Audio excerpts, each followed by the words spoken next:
დღეს არის 2 იანვარი ახალი სტილით და დღეს ჩვენ წავიკითხავთ იოანეს სახარების მე-18 თავს. მე-17 თავში როგორც გახსოვთ, როგორც დავიწყეთ საუბარი, ის იყო ლოცვა, რომ პირველ მღვდელმთავრის, ანუ მაცხოვრის ლოცულობდა მოციქულებზე განსაკუთრებით მთელ ქვეყანაზე და ამ ლოცვის შემდეგ არსებობს ასეთი მოსაზრება და ეს აზრი, უფალი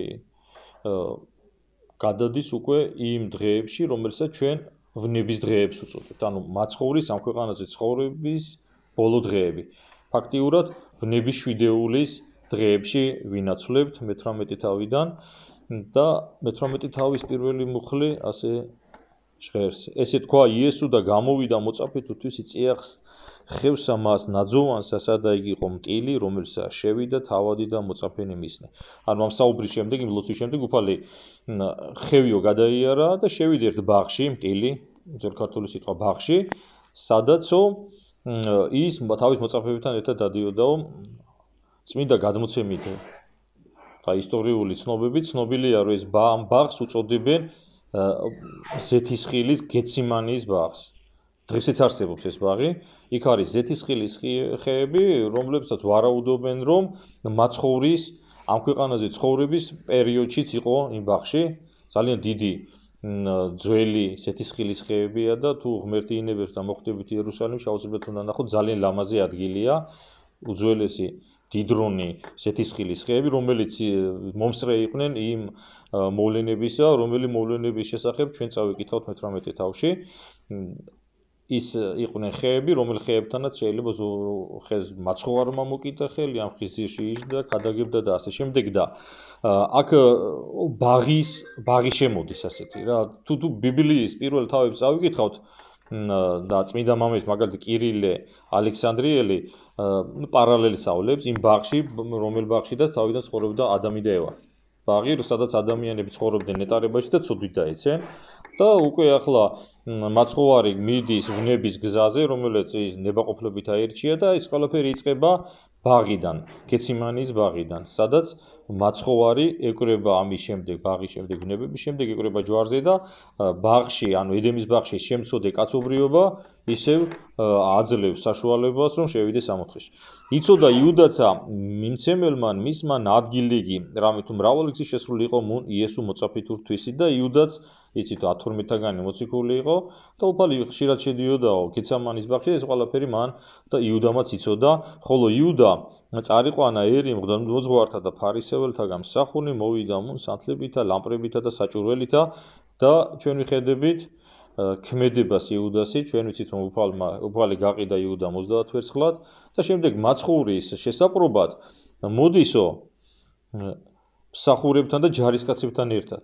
როგორც ამბობენ ერთ კოჰორტასთან, რომაულ კოჰორტასთან, დაახლოებით ამბობენ რომ კოჰორტაში სხვადასხვა როდენობის ადამიანები იყო ხოლმე ჯარისკაცები, მაგრამ ამ კონკრეტულ შემთხვევაში არსებობს ვარაუდი, რომ 200 ჯარისკაცთან ერთად წამოვიდაო, რაში ჭირდებოდა იუდას, ხო? მაგრამ ამით იუდამ და იმ ყოფმა ადამიანებმა თავისი სურვილი გათქვეს და რა სურვილზეა საუბარი.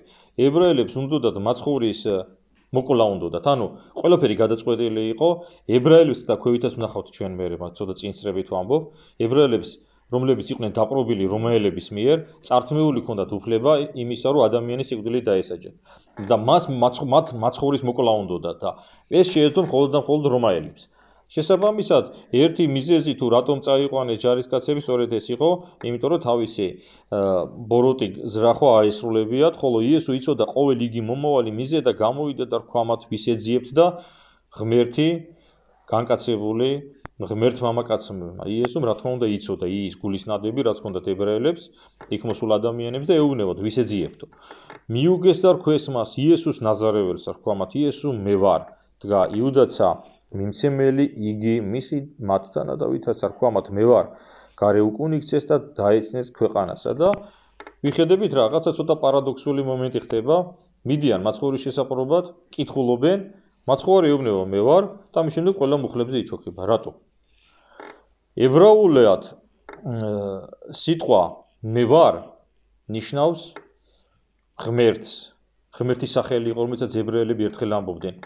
მაგალითად, წმინდათაში იეღოვას რო ამბობენ დღეს ეს სახელი თქვა და უფალმა ეს როგორ თქვა მე ვარ რომელი ვარ ეს სიტყვები მოსემ უთხრა პირველად ღმერთმა როდესაც მაყლოვანთან მივიდა ანუ მაცხოვარი ამბობს რომ ეს არის ღმერთი ამ სახელის გაგონებაზე ებრაელები რომელიც ძალიან კრძალული ადამიანები იყვნენ და ეს სახელის ჩურჩულით წარმოთქვავდენო ხო ეს სახელი ხმამაღლა რომ გაიგონეს ინსტინქტურად მუხლებზე დაეცენ და ჯარისკაცები რაღაცე დაეცენ მუხლებზე უბრალოდ ჯარისკაცებს მქონდათ ასეთი სამხედრო ინსტინქტი ხო როდესაც ყველა შენ გარშემო იჩოგებს ან მიწაზე ვარდება შენ ინსტინქტურად ამათ გონიათ რომ რაღაცა ბრძოლა დღევანდელ სიტუაციაში რომ გადმოვიტანოთ ახლა ზარბა ან ხუმბარა ჩამოვარდა იქ მერე ისა რა ქვია ტყვი არ მოხდეს და ამიტომ ინსტინქტურად დაიჩოქეს და ინსტინქტურად დაიჩოქეს ჯარისკაცებმა მაგრამ ეს ღვთისგანგებულებითაც მოხდა იმიტომ რომ მათ თაყვანიცეს მაცხოვარს ასეა რა სიტყვები როცა ამბობენ და ეს მუხლი მეხუთე და მეექვსე არის იეღოვლების სამხილებლები ხო იეღოვლები ამბობენ რომ იესო არ არის ჭეშმარიტი ღმერთი ამ შემთხვევაში კიდე უფალი ამბობს რომ მე ვარო ამ მე ვარო მყოფი მე ვარო ნუ ახლა იმ სიტყვის იმ ებრაული ასოების გახმოვანების შემდეგ შეიძლება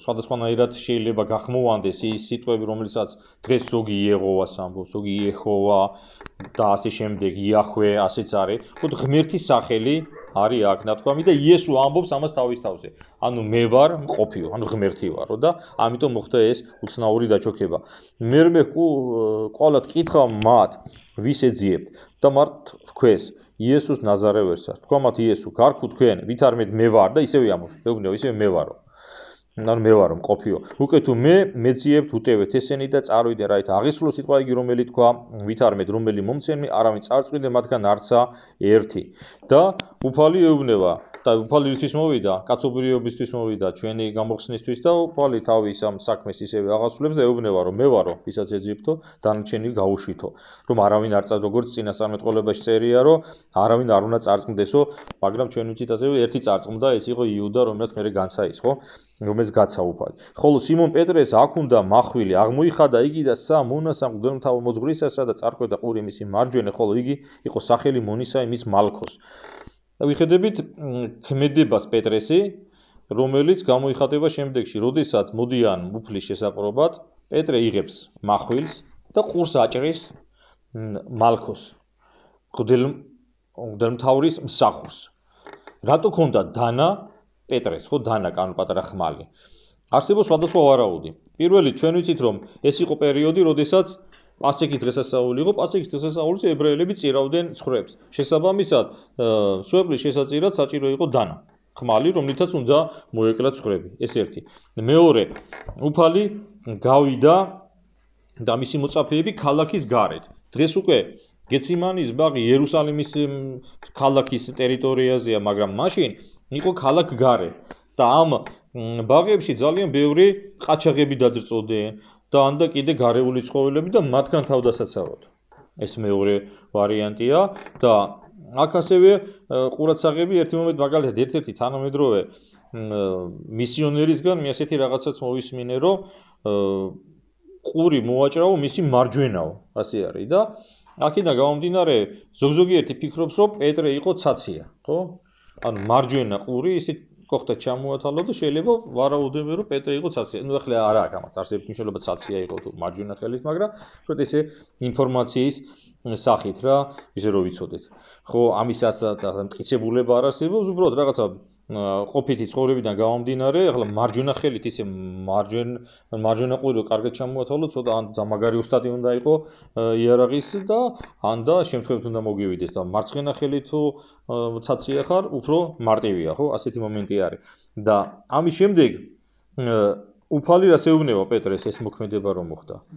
თქვა იესო პეტრეს დადე მახვილი ქარქაშა სასუმელი რომელიმე მომცამან მამამან არა შევსვა იგი და უფალი ეუბნება პეტრესო მახვილი ჩააგიე თავის ბუდეში ჩააგეო და რატო მამები ამ უფლის სიტყვებში იხედებიან შემდეგ კურთხევას დარიგებას უფლისა რომ შენი სიმართლის დასამტკიცებლად ძალადობა არ არის საჭირო ანუ, როდესაც ხარ მართალი და მართალ საქმეს ემსახურები, შენ უნდა ეცადო შენი სიმართლე დაადასტურო, დაამტკიცო სიტყვით და ძალადობით ეს არ უნდა ხდებოდეს.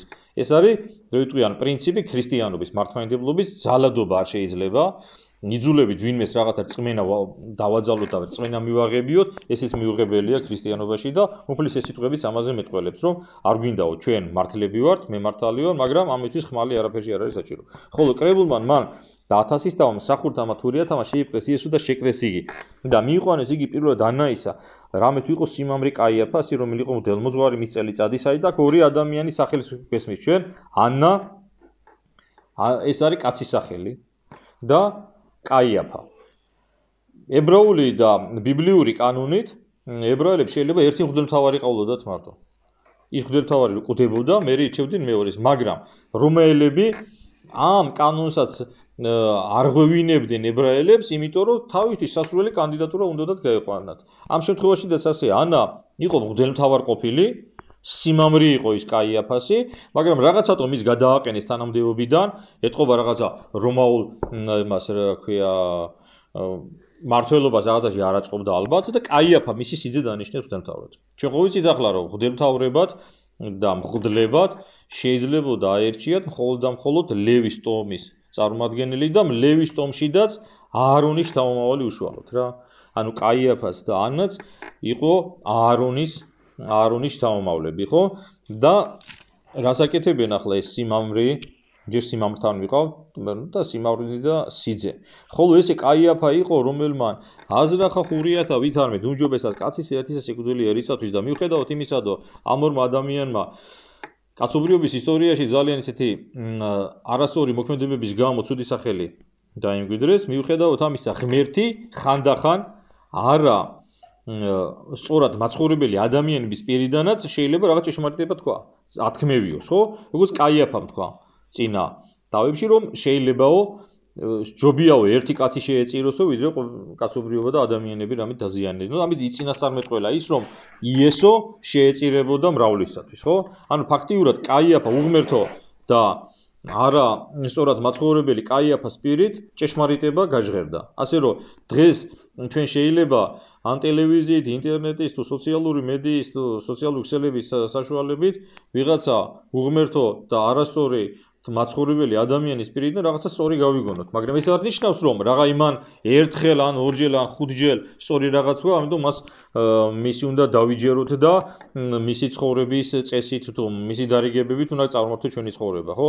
ბევრი ნიჭიერი კაცი არის, ბევრი ნიჭიერი რაღაცა და გონივრელ რაღაცებს ამბობენ, მაგრამ თავარია რომ მისი ცხოვრების კრედო რა არის? ხლა არის ქრისტიანობა თუ არ არის ქრისტიანობა, როგორც ამ შემთხვევაში ახლა კაიაფამ კი იწინასწარმეტყველა რომ ერთი ადამიანის მოკლა ჯობია ბევრის დახოცვასო, მაგრამ ეს თავისი მით კი არ თქვა, ხო, ღვთისგანგებულებით ღმერთმა მას ეს ათქმევია. მისდევდა იესოს, სიმონ პეტრე და სხვა იგი მოწაფე, ხოლო მოწაფე იგი ერთი მეცნიერი იყო მღვდელმოძღვრისა და შევიდა იესოისთან, ეზოსა მას მღვდელმოძღვრისასა და ორი მოწაფეზეა საუბარი, სიმონ პეტრე და მეორე მოწაფის სახელი არ ვიცი. მაგრამ არ წერია, მაგრამ მამები განმარტავენ, მეორე მოწაფე იყო სწორედ იოანე ღვთისმეტყველი, რომელიც იყო მღვდელმთავრის ნაცნობი და ამიტომ არის რომ იოანეს სახარებაში წერია მხოლოდ იმ მონის სახელი, რომელსაც პეტრემ ყური მოაჭრა. მალქოზი, ანუ იოანე იყო მღვდელმთავრის კარზე, იცნობდა იქ და იმ მონასაც იცნობდა, რომელსაც ყური პეტრემ მოაჭრა. ხოლო პეტრე დგა კარსა თანა და ახლა ჩვენ ვიხედებით უკვე შემდეგ მუხლებში გულმხურვალე პეტრეს, მოშურნე პეტრეს დაცემის ისტორია იქნება. ხოლო პეტრე დგა კარსა თანა. გარეშე განვიდა ერთი იგი მოწაფე, რომელიც იყო მეცნიერ მღვდელმოძღვრის, ანუ იოანე გადის, არ უშვებენ მღვდელმთავრის ეზოში და მღვდელმთავრის ეზო ახლა რო წარმოვიდგინოთ როგორია. ზოგადად ასეთი მოსაზრება არსებობს, რომ მღვდელმთავრის სახლი ჰქონდა რუსული პ ალბათ იცით, ხო? აი ესეთი ფორმა, რომელსაც ჰქონდა შიდა ეზო, აქეთ-იქით კორპუსები და ოთახები იყო და შუაში სივრცე იყო, ზოგადად ებრაელები სახლებსაც ასე აშენებდნენ ხოლმე. მაგალითისთვის თუ გახსოვთ ლუკას სახარებაში რო აღწერილია მაცხოვართან რომ იყავთ დავდომილი ადამიანი და შემდეგ რო ჩამოუშვებენ მეგობრები მას მის ფერხთით, ხო? აი ესეთი ფორმის სახლები ქონდათ, ბანიანი სახლები და შიდა ეზოთი. და ამ შიდა ეზოს ღობე ქონდა და კარიბჭე ქონდა, სადაც ახლა ავერანი ვერ შედიოდა, გამოდის იოანე და ეუბნება მეკარეს, რომ ეს ჩვენთან არის და შემოუშვიო რა. სიტუაცია. რქვა მეკარემ ამას დედაკაცს შეიყვანა პეტრე. რქვა მხევალმან და ჩვენ ვიხედებით, რომ მეკარეებად მაშინ ქალები ყავდათ. აიგეთ? რქვა მხევალმან მან მეკარემან პეტრეს.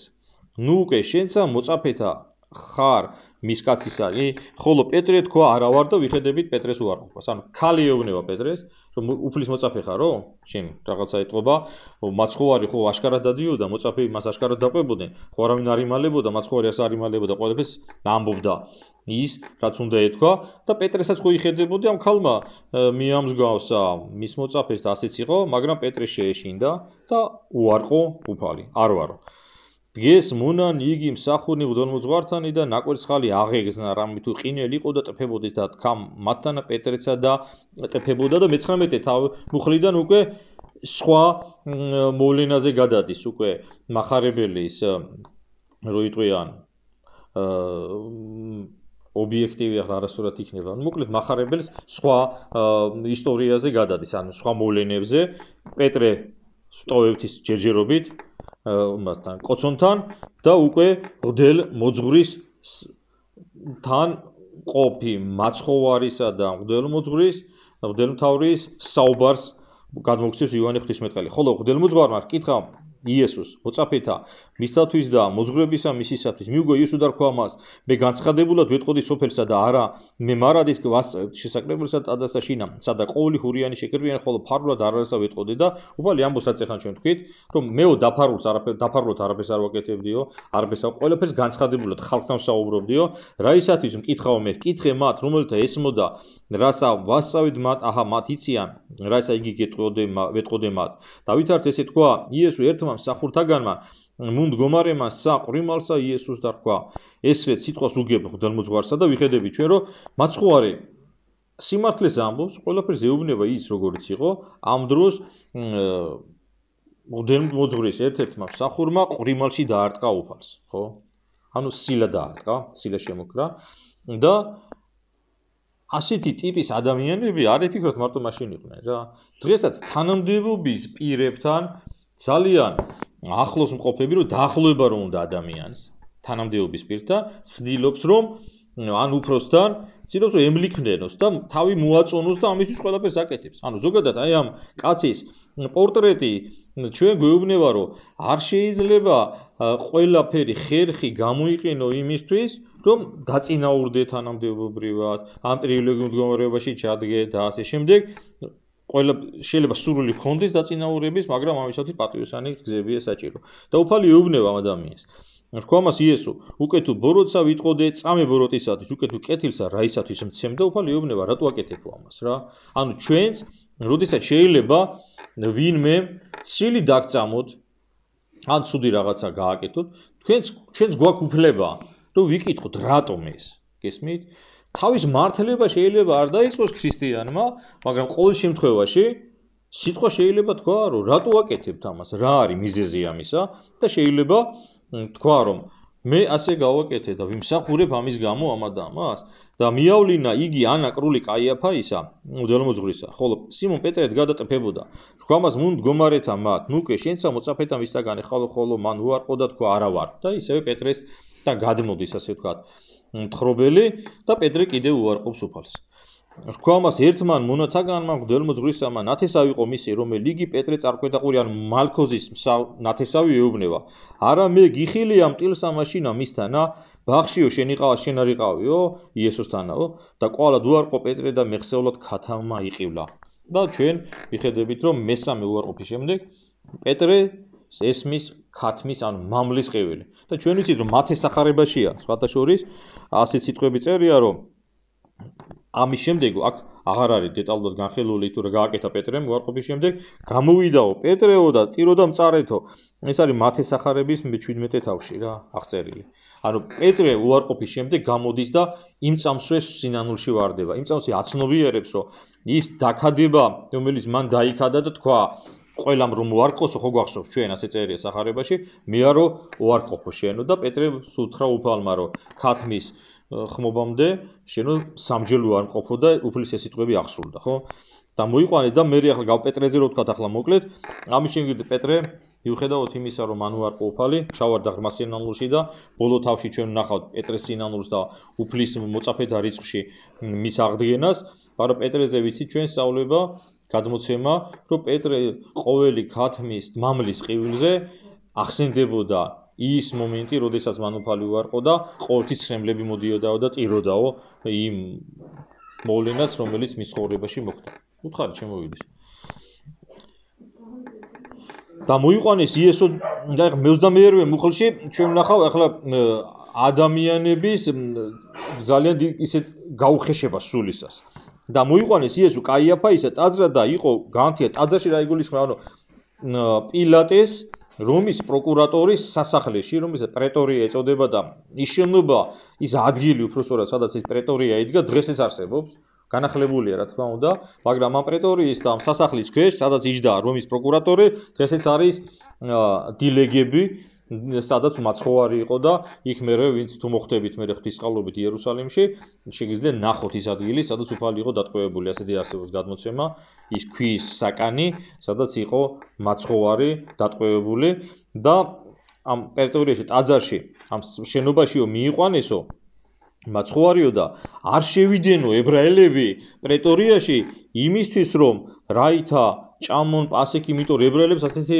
კანონი ჰქონდა თუ შენ შეეხებოდი წარმართს უკვე ანუ ითვლებოდი არაწმიდად და პასექს ვერ ჭამდი და წარმოიდგინეთ ებრაელები რას აკეთებენ ადამი მიყავთ მესია რომ ჯვარზე გააკრან და ამ დროს რა ფთხილობენ რომ არ შევიდეთო რომ პასექი ვჭამოთო აი ეს არის ადამიანური ცინიზმი ადამიანს კლავენ ისინი ადამიანს იხედებოდნენ მაშინ ხო მაგრამ ადამიანს უდანაშაულო ადამიანს კლავენ იმ და არ შედიან უბრალოდ იქ იმიტომ რომ მე პასექი ჭამონ ანუ ვითომ ძალიან კეთილგზალური და ღვთისმოყვარე ადამიანების სახე აჩვენონ რა გამოვიდა პილატე მათა გარემ და თქვა მათ რასა შესმენასა მოიღებთ კაცის ამის ზედა და უკვე შემოვიდა სახარებულებულ თხრობაში პილატე ადამიანი რომის პროკურატორი რომელიც იყო ისრაელის მმართველად დანიშნული ჩინოვნიკი იყო რომაელი რომელიც იმისთვის რომ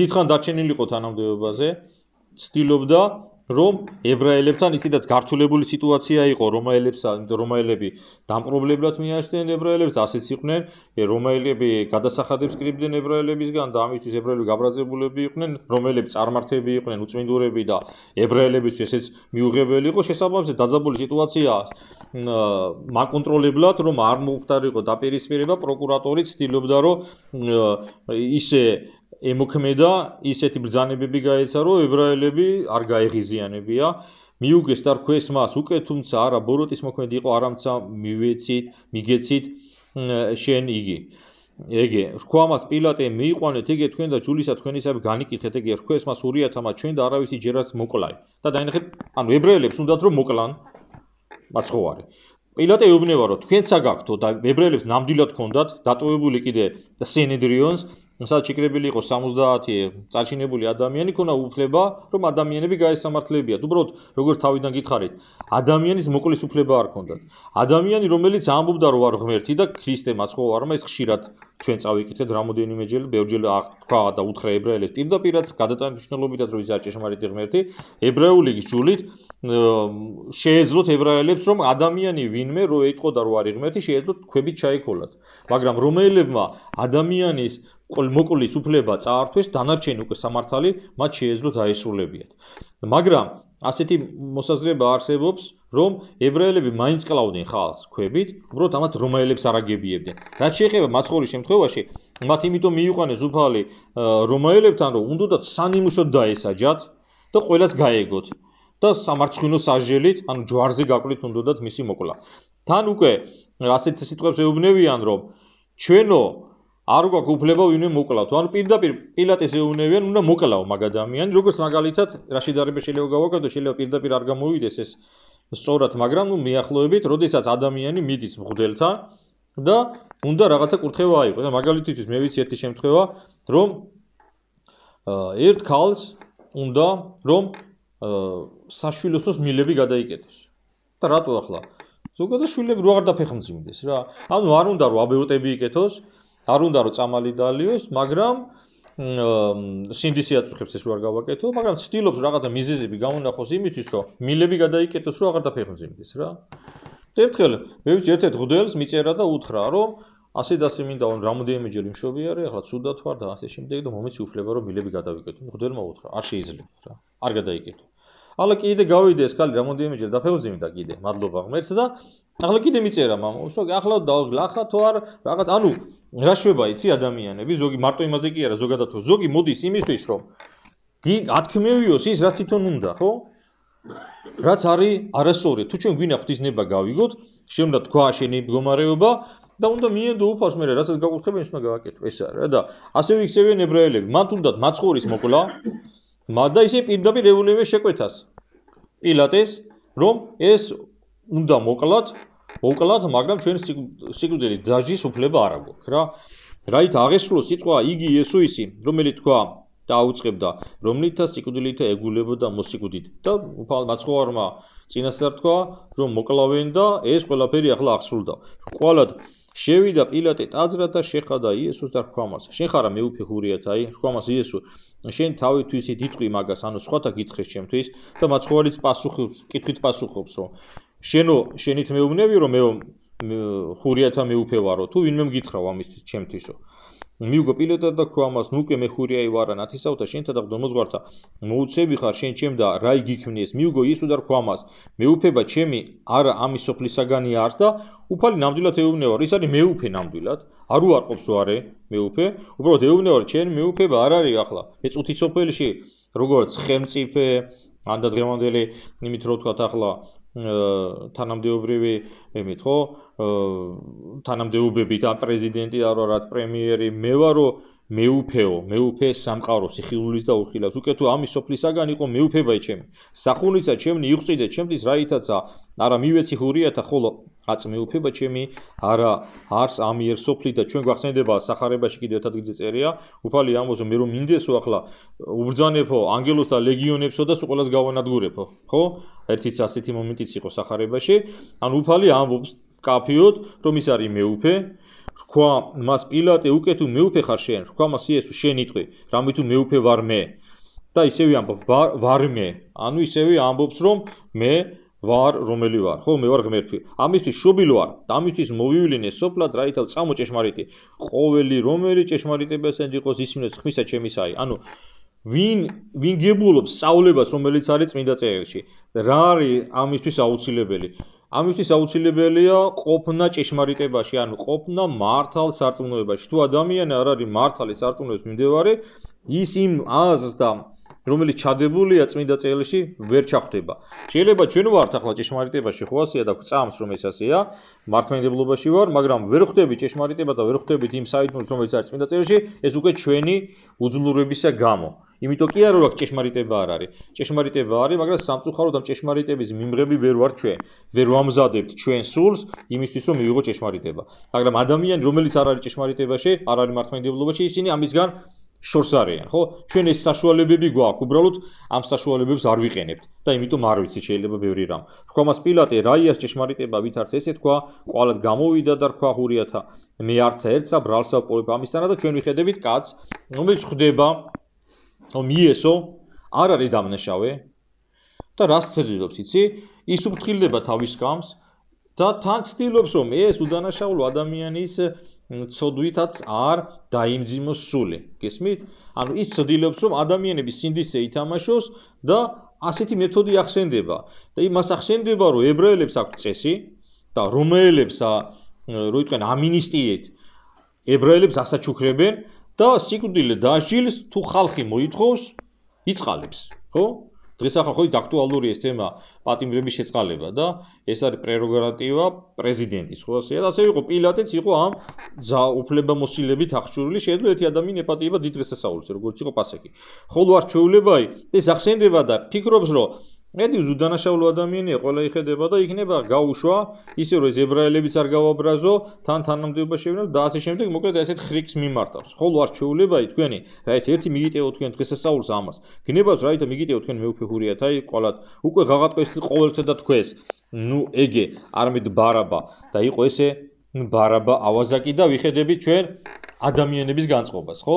გამოდის პილატე ის პილატესავით რო იტყვიან ესე ტერმინი შემოვიდა პილატესავით დაიბანა ხელებიო ანუ და ისე რა ქვია გამოდის ეუბნება რომ შევიწყალებო იესოს მაგრამ ხალხი ეუბნება რომ ბარაბა და აი ესე იყო და რატომ მოითხოვეს ბარაბა იმიტომ რომ ადამიანების ნაწილი რომლებიც იქ იდგენ სულიერად იყვნენ დაღუპულები სულიერად არასწორი მიმართულებით და არასწორი გზაზე მავალნი და შესაბამისად აირჩიეს ის ვით მათ სულისთვის იყო მისაღები და ასეც არის ახლა დღეს სამყარო ირჩევს ბარაბას და ეს ყოველთვის ასე ხდება როდესაც ჩვენ ჩავდივართ ცოდვას იცოდეთ რომ ჩვენ ბარაბას ვირჩევთ ეს არის რა ჩადიხარ ცოდვას ჩათვალე შენი მოედანზე დგახარ და იძახი არა იესო არამედ ბარაბაო ეს იცოდეთ არ მოხედი ტაძარში არეზე არის აღსარება არის თქვი არ თქვი მართალი სიტყვა ჩათვალე რომ ბარაბა მოითხოვე აი ესეა და ღმერთმა მოგცეს ძალის სოლი არჩევანი გავაკეთოთ